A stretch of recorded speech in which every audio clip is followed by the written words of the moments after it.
we're back with our first keynote of this glorious day with the likes of Noele Flowers. Noele is a community manager, content creator, singer-songwriter on her creative tip. If you haven't followed on Spotify, highly recommend. She's run community at edtech company Teachable, built a community management training program from the ground up at Commsor, and worked with countless businesses and individuals as a strategic consultant on their community projects. As a consultant, she draws on her near decade long. Okay, let's go. I love when we're at the point where we can say decades. It just feels so weighty and legit, in the community industry and education to help her clients make all the most important decisions for their community projects. From what technology to use to how to engage with members, how to measure success, she's doing it all. She's got all of the knowledge and know-how, honestly. So thank you to Gainsight sponsorships for this keynote. Noele will be covering the best friendship, if you will, between online communities and online courses. My friend, it is your stage. Phenomenal. So happy to be here. Thank you for having me. I'm going to go ahead and actually just share my screen and get us started here. So I want to give you all a heads up also, and maybe you can give me some encouragement on this in the chat if I can see it, but I am dealing with a cough here today, cough and cold season. I'm sure that I have that in common with some of you, especially if anybody has kids. They're kind of spreading around the germs. Thank you for the encouragement, Victoria. So I'll just ask that you be patient with me today if I need to sound a little bit less than my best or hop on mute quickly to grab a drink of water. So thank you for that, everybody. So I'm going to go ahead and share my screen here. All right, so pop into the beginning here. Today, like Victoria mentioned, I'm going to be talking about communities and cohort-based courses, which are really two things that are near and dear to my heart and to my career. And Victoria, I can't see you, so you're going to have to pop in and interrupt me if you can't see anything here, because I'm looking at my screen on my slides here. Just to kind of tell you a little bit about myself and where I come to this subject from, you're going to see that education and community weave through my entire career history. So I am a former high school music teacher. I started off my career in the classroom. That is why I sound like this. I always have people saying, oh no, like, are you going to send me to the principal's office? Or my clients will come into our coaching sessions like, Noele, I'm sorry, I didn't do my homework. And I'm like, I can't shed this teacherly sense to me, so you'll have to forgive me for that. But after I left the classroom, I ended up going to an ed tech company. So again, that educational stream, and I built community there at Teachable for about 4 years. And then I sort of flipped it and reversed it, to quote Missy Elliott there. I went and did education at a community company running a educational program for community builders at Commsor for 2 years. Now I'm doing independent community coaching, and I'm also an indie musician. So I'm sort of like living that multi-hyphenate lifestyle that I know a lot of folks that are watching this probably are as well. This is actually one of the things I enjoy most about community builders, is that we all tend to be interested in a lot of different things because we have community and then we have the subject matters of our communities. Francisco just let me know that we're going to be kind of not looking at the chat until later, so I'll leave this. I usually kind of pause here to tell people to write to me in the chat and that I like to interact, but I'll still kind of say the same thing, that I'm only going to try to talk for about 20-25 minutes here, which is going to leave us for a little bit of time for Q&A at the end. And just for me, I always recommend that you kind of like keep some notes on your questions as you go, so that when we get to the end, you are like ready to go and ask those questions so that we can get to some really awesome stuff. And I also like to say, whenever I'm doing any kind of presentation, I imagine myself sitting in a class or receiving information, and how a lot of times you're kind of like, wow, I'm trying to take a sip of water from a fire hose here. I'm learning a ton of new information. I'm getting a ton of new ideas that are kind of swirling around. And so I always like to say that this is just the starting point. I really think you should think of it as just the first time you're hearing this information, or maybe sort of, oh, pardon me, I've got a typo here on a different community, but you can continue to talk within the community about these ideas and see this as just a starting point for creativity and collaboration.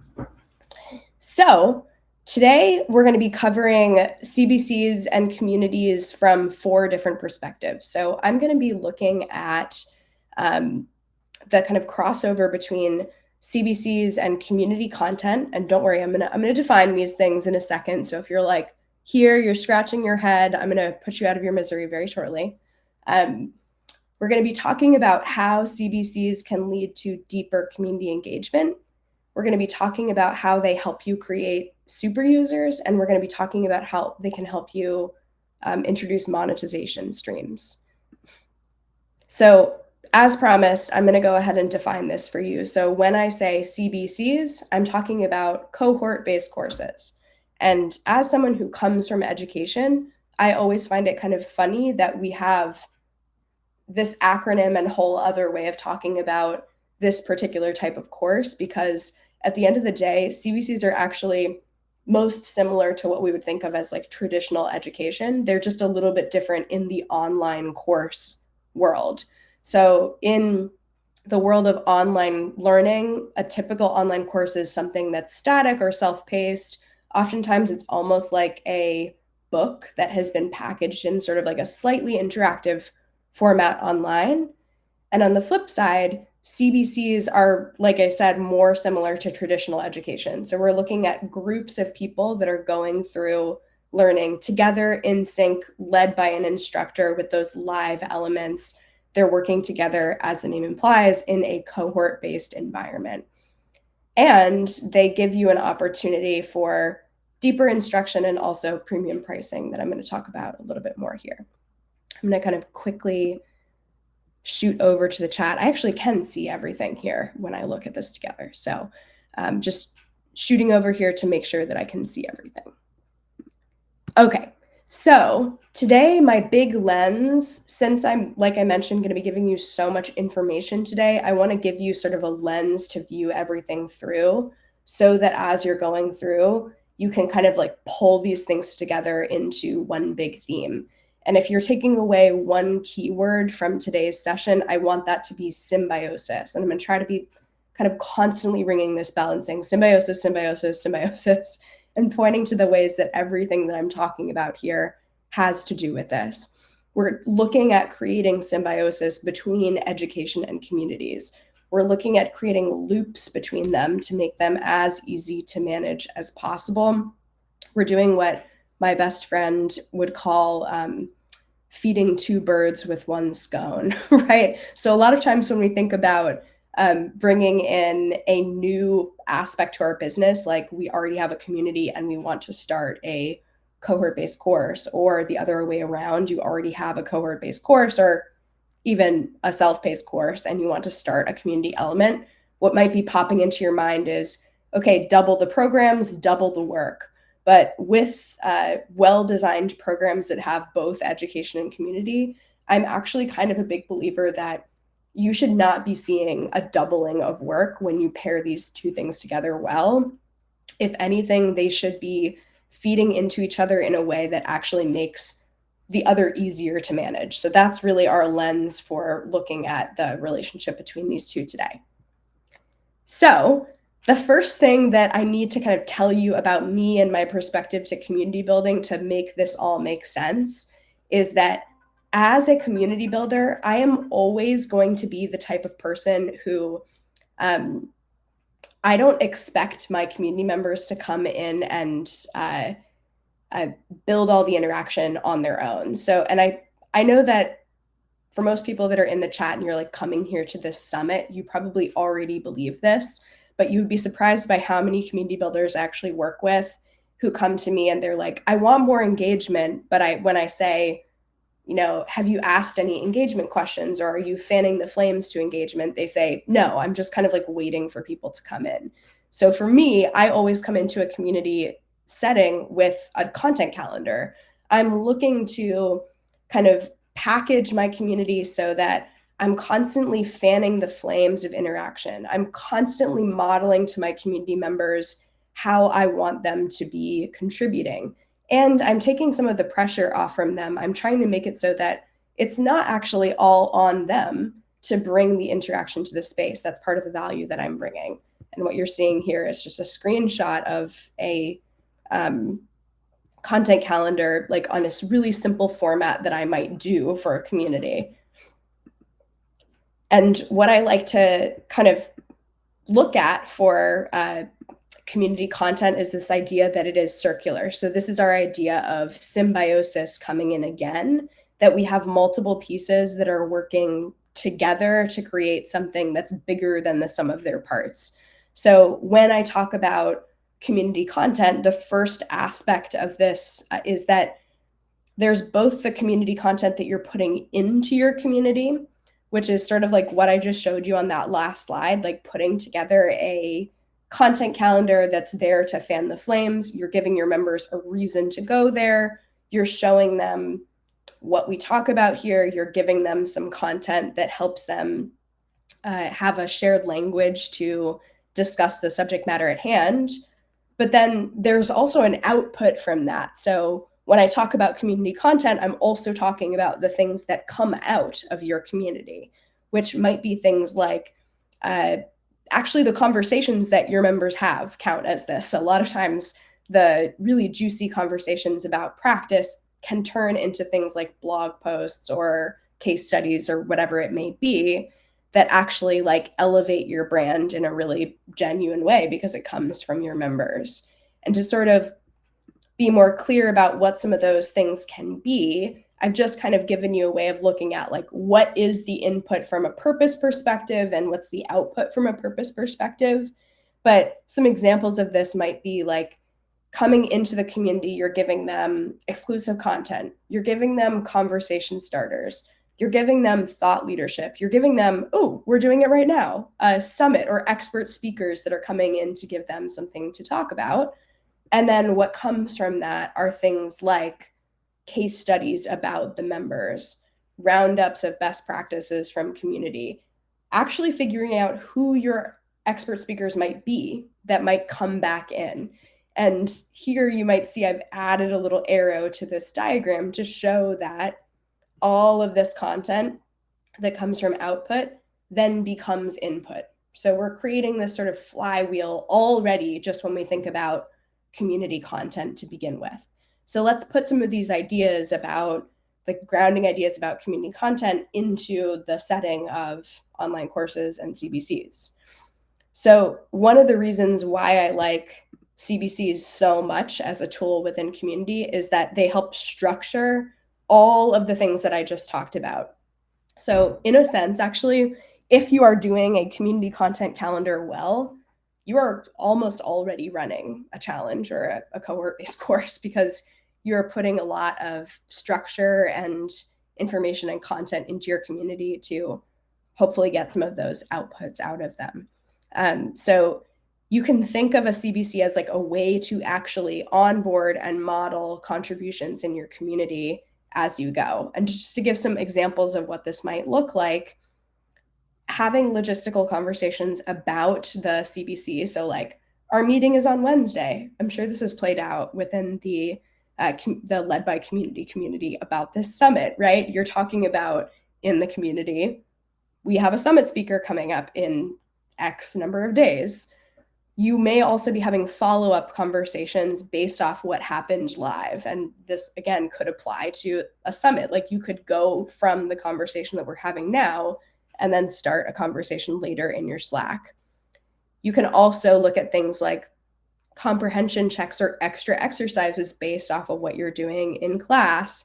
Or I really like this one, having students submit their homework or their feedback to other students within the community. I like this one because it really sort of forces people to see the community as the central place where they're interacting with other people while they're taking a course.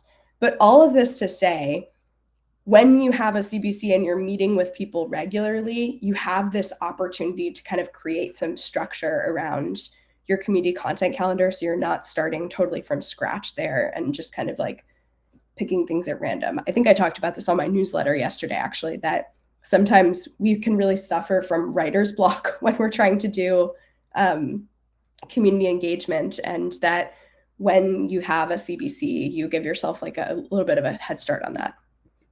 So that's our big first category. Our second one, and like second reason why I think these things are so symbiotic, is because when you are creating a community and you're looking to establish deeper relationships with people and deeper community engagement, you're already going to be trying to do these really hard things, like getting your members to participate in really, really valuable forms of community engagement. And in my experience, the things that are most valuable and that are the deepest interactions are hardest, right? So things like getting your members to actually collaborate in the community, actually share the work that they're doing, actually give meaningful feedback to one another. Those can take a lot of time and repetition to establish in a text-based community setting alone. And I find that if you have some kind of live element, but today we're talking specifically about CBCs, they can be a shortcut to that. They can help you, give you an opportunity to sort of like teach people how to do that live. So for example, if I had a class one week and I was wanting people to start to use my community as more of a place for feedback and collaboration, I might actually devote 10 minutes of my live class to model that ritual and to help them understand how it translates into the community setting.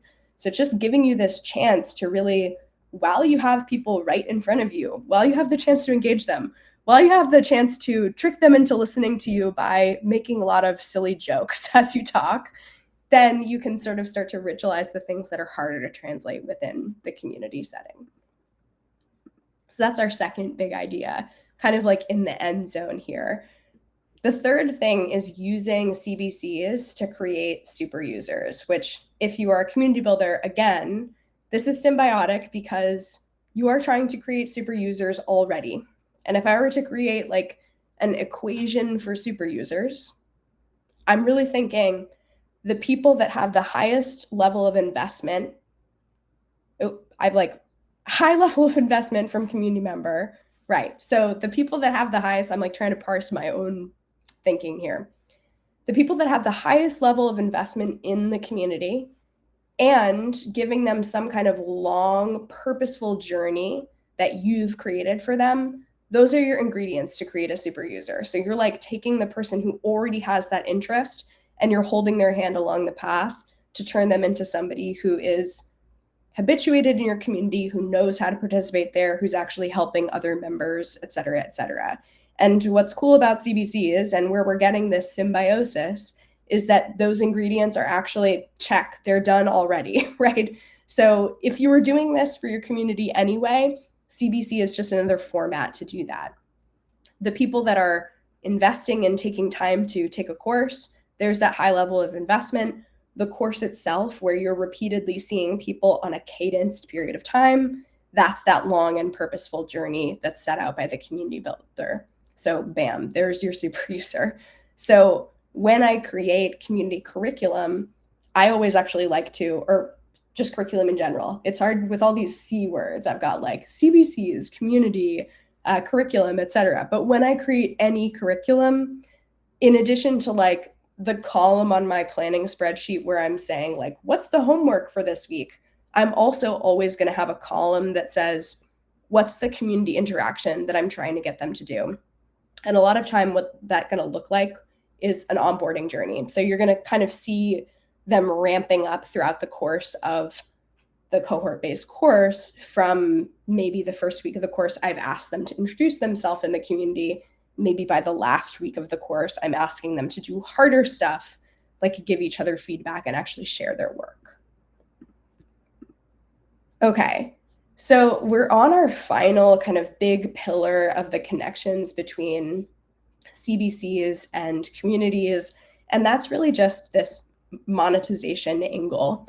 So if you're here and you currently have a free community, or even let's say you have a paid community, but you're just like looking for another monetization stream here, I find that CBCs are a really phenomenal way to introduce something that is genuinely high value and that might genuinely need to be smaller than your community at large, that you can monetize without offering it to the whole community. So what I mean here is that if you were to think about like, I have 100 people in my community right now and it's free, there's really only so much that you can do to kind of scale up the value and therefore the cost of the community. So if I wanted to say, like, I actually want to charge my community members, let's say $500 to be a part of the community, I'm going to have to match that with a commensurate value that justifies that cost.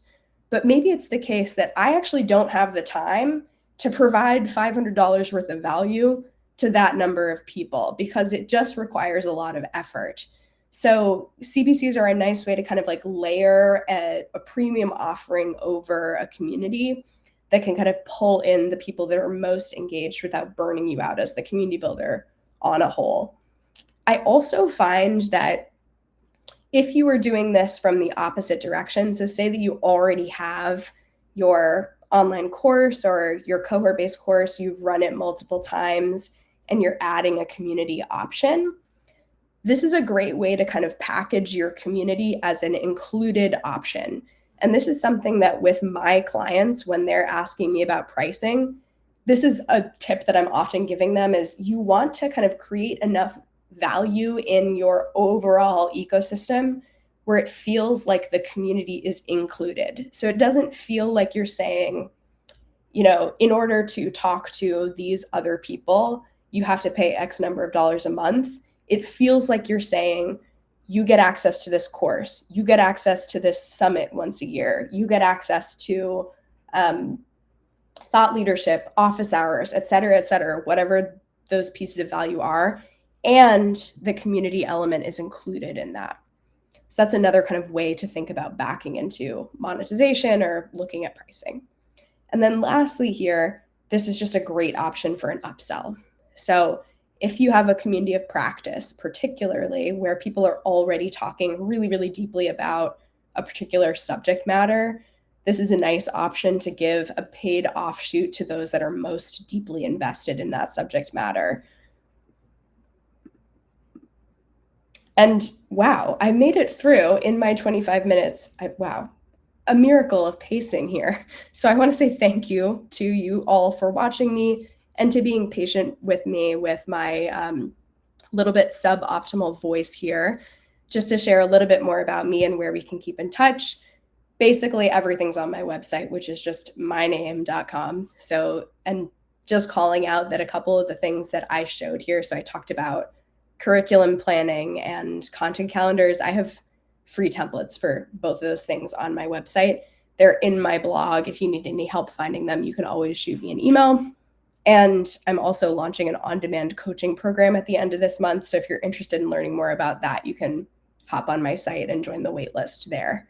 So I think that's all I've got to share with you today, which leaves us for some time for questions. So hit me, Victoria. Hitting you, fabulous. Also, you know you are a singer when your suboptimal voice is not, we all think it sounds optimal, top tier voice. So you're judging yourself harshly. Okay, anyway. Yes, we have questions. One is, how do you handle the challenge of keeping the community engaged once the course is over?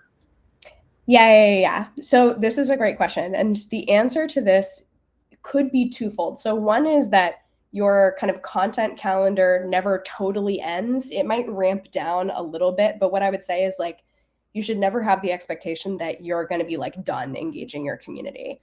What I showed on that slide where I'm showing like 5 different things happening each week is maybe like more of a, you just launched the community and you're teaching them how to interact. And then by the time that the cohort-based course is over, they've actually learned that. Like if that tool has worked, then they are taking over some of those engagements for you, but you're also kind of fanning the flames. The other piece to this is that CBCs are a really like nice way to think about longer user journeys for people. So what a lot of my clients that have courses do is that once they've like brought a bunch of people into the community through, let's say it's like their basic level CBC on whatever their subject matter is. Let's say it's watercolor painting. Then they turn it into like, this is our inner circle watercolor painting just for graduates, like alumni programming that kind of like continues to wean things off. I hope that answers. Yeah, it's a good one. That's perfect. And a great, I am in a situation like that actually on school, and it's for facilitators, and there's like an open for everybody one, and then there's a course, and then there's a specific place for alum that you get. So that bleeds into another question, which is, once the course is complete, how can you actually monetize the alumni portion? I think that really just depends on what value you're prepared to continue to provide through the alumni. So, and what I would add to this is like, when we're talking about monetizing, I think what people are really talking about is like, how can I get some juice from this that like overall impacts my business in a positive way? So I think one thing I would add to this is like, actually getting your alumni to continue to pay you is not the only way where you can monetize in a sense. Right. A lot of times having your alumni now be part of a speaker network or be part of your ambassador program is like truly just as tangibly valuable to you as getting them to pay a subscription fee. So those are the two options that I would think about. Yeah, those make sense. So on a pivot, let's pivot lightly from the monies to the idea of like, can a course community distract or detract from the completion rate, the community portion attached to the course, essentially? I have not personally seen that. So I have worked in online courses for the majority of my career, except for the part where I was actually a public school teacher. Oh, that part. Oh, that little thing happened. Right. It is actually like sort of the dirty secret of the online course industry that it has really, really low completion rates. Yeah. And I would see community as like a solution to that. So yeah, I don't see that as being a challenge. However, I could always be wrong. I would love to see if you have an instance of this, or like you're seeing this play out where the community is just off the chain and people are like not doing their homework and whatever, they're not completing it. I would love to peek into that. Yeah. The only way I could see that is if and when the course itself has an expiry, like you must do it by this time. So I guess with that caveat, is there any difference there that you've noticed, whether it's self-paced for life and you have like always access, evergreen access, versus do it now in this quarter? Yeah, you're going to see a low completion rate if you do. Like you can access this forever. That is a inherent aspect of that. When you're doing cohort-based courses, or like when I've run them, I've always had really high completion rates because of that face-to-face component. So that's like the benefit that you get from choosing cohort-based course with a deadline. But I would also say, like, I'm always challenging my own premise of like, why do I care? So there are certain instances where if somebody's not completing the course, maybe I don't actually care. Like maybe that's okay. Maybe they're getting the thing that they need to get out of the course. And that's that. Got it for, and that's fine. Okay, that's wow. Let's put our ego on the shelf. Seeing you for that. Okay, I see you for that. Last, I think this is relatively easy. Have you had to ask people what they mean by engagement because you're noticing that you're on two different pages? Oh, of course. So if I should back up even further. Like my bell that I'm constantly ringing is user research. I would never be launching one of these programs without having talked to people and asked them beforehand why they want it, the reason that they want to connect with people. Yeah. And wow, Victoria, it's so fun to talk to you. I feel like we should just catch up in general. The audience. I know. Honestly, just have a call. Okay, great. Cool. You have truly regaled us. Thank you so much for sharing your knowledge, your know-how, your energy here with us. The chat box is popping. There's some questions about Taylor Swift. Not sure. Things are happening there. That's Brian. Okay. Yeah, it is. When you know, you know. But thank you. So that wraps us up for this session. You've answered really all the questions that people had so far. So see you in the airwaves, my friend. I'll see you there.